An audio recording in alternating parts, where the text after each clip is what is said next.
Aku udah warning 2 kali 24 jam. Kalau nggak ada komunikasi dibuka, nggak ada omongan apapun, ya udah sikat.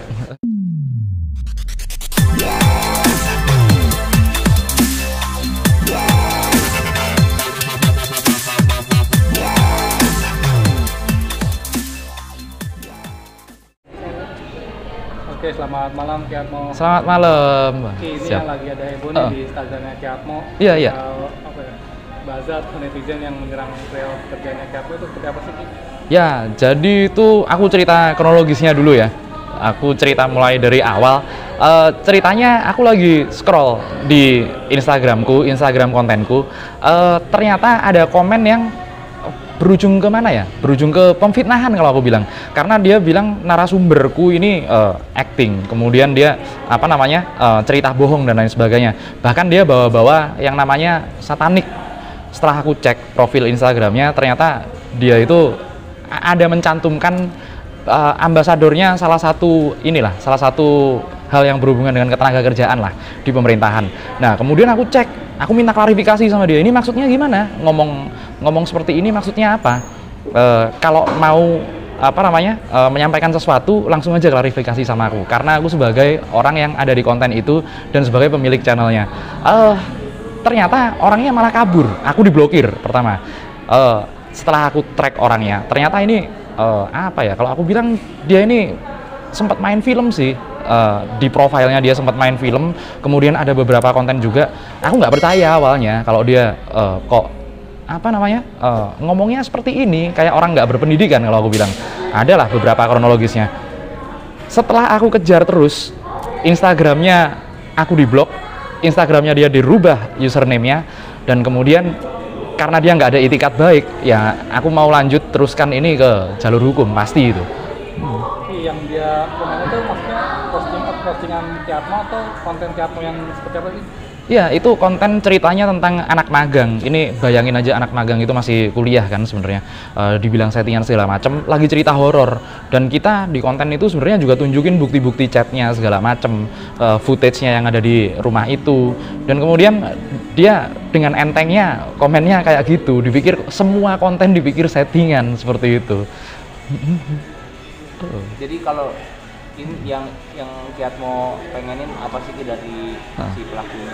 Ya, sebenarnya gampang ya, simple ya. Aku pengen dia klarifikasi, mintanya apa? Berkali-kali aku udah bilang sama dia, DM dari Instagramku sendiri. Kemudian aku minta beberapa orang buat sampaikan ke dia, tapi dianya malah kabur-kaburan. Nggak mau buka komunikasi sama aku. Dipikir mungkin aku main-main ya. Kalau buat hal seperti ini, selama itu menyangkut nama baik. Ini udah tindakan nggak menyenangkan, fitnah, kemudian merusak nama baik. Ya udah, mau gimana lagi? Aku udah kasih waktu 2 kali 24 jam. Besok kita berangkat ke ya yang berwajib lah gitu. Tapi emang nggak ada komunikasi juga Ki, sedikit pun dari Nggak berani, dia nggak berani. Dia sekarang username segala macamnya diganti, namanya diganti, postingan di Instagramnya diganti, tapi ya yang namanya jejak digital itu nggak bisa dihapus. Udah aku screenshot beberapa hal buat bukti-bukti pelaporan nanti. langkah selanjutnya besok akan melaporkan Ki. Iya, besok aku laporin. Besok mau nggak mau, karena gini, biar orang boleh kita komentar apapun boleh, silahkan. Tapi ketika kita ditanya klarifikasinya, kita harus bisa sampaikan dan mempertanggungjawabkan apa yang sudah kita bilang. Jangan cuman sok ngomong apa kemudian kabur. Dan ini orang juga kan, kalau aku bilang kan di Instagramnya sebelum sekarang dihapus, dia mencantumkan diri sebagai entertainer dan public figure. Nggak pantas aku rasa kalau orang seperti itu melakukan hal seperti itu. Gitu. Jadi postingan Ki bilang yang masalah satanik itu maksudnya gimana sih? Ya, dia mengklaim dirinya sendiri sebagai mantan satanik ya. Aku nggak tahu dia bikin sensasi atau gimana. Nanti soalnya banyak banget ya di hari ini yang orang-orang ngaku-ngaku satanik. Begitu ditanya tempelnya di mana? Wah, ternyata cuman grup WA. Itu banyak banget kalau zaman sekarang orang-orang ngaku satanik. Kalau zaman dulu satanik itu ada di salah satu komunitas terbesar online di Indonesia. Boleh disebut namanya nggak? Nggak boleh. Jangan. Pokoknya yang agan-agan itulah. Nah, di situ itu ada komunitasnya beneran valid dan oke. Nah, zaman sekarang susah lah. Kalau zaman sekarang aku harus konfirmasi ke orang-orang tertentu dulu. Seperti itu. Ki Atmo jadi was-was atau gimana Ki dalam membuat konten-konten lagi di YouTube? Beberapa aku kalau dibilang was-was enggak sih, karena aku nggak bakalan pernah bikin statement yang statement yang aneh-aneh. Mungkin kalau narasumberku punya statement yang aneh-aneh, nanti kan ada yang namanya dari pers, teman-teman di sini kan ada yang namanya hak jawab ya. Yang namanya hak jawab itu bisa dipakai. Kalau seumpamanya ada pun kontroversial, mungkin maksudnya nggak seperti ini, atau mungkin ada slip of tongue dan segala macam, nanti bisa dikonfirmasi kok seperti itu. Nggak perlu nggak perlu di komen yang aneh-aneh. Kalau komen aneh-aneh, alangkah baiknya bisa diajak diskusi. Kita ngobrol yang enak. Jangan tahu-tahu ngilang-ngilang kayak gini. Ini menyebalkan sih buat aku. Tapi kalau emang ada chatnya Kiatmo dibalas sama orang tersebut, Kiatmo akan bertemu dan diskusi atau gimana? Aku masih terbuka ya. Waktunya dia di hari ini udah kurang dari 24 jam sih kalau sekarang. Udah kurang dari 24 jam. Nanti aku udah warning 2 kali 24 jam. Kalau nggak ada komunikasi dibuka, nggak ada omongan apapun, ya udah sikat. Untuk alamatnya tahu nggak sih Ki? Tempat tinggal beliau? Tempat tinggalnya aku nggak tahu, tapi aku udah tahu, udah log beberapa orang yang berhubungan dengan dianya. Nanti mungkin surprise lah buat dia kalau tahu-tahu dijemput, kan lucu juga. Selain ingin itikat baik dari dia, apalagi sih yang Kiatmo inginkan? Apakah nanti akan dikasih sesuatu juga atau seperti apa gitu? Enggak, aku pengen konfirmasi doang. Dia harusnya konfirmasi apa yang dia katakan, itu pertanggungjawabkan lah.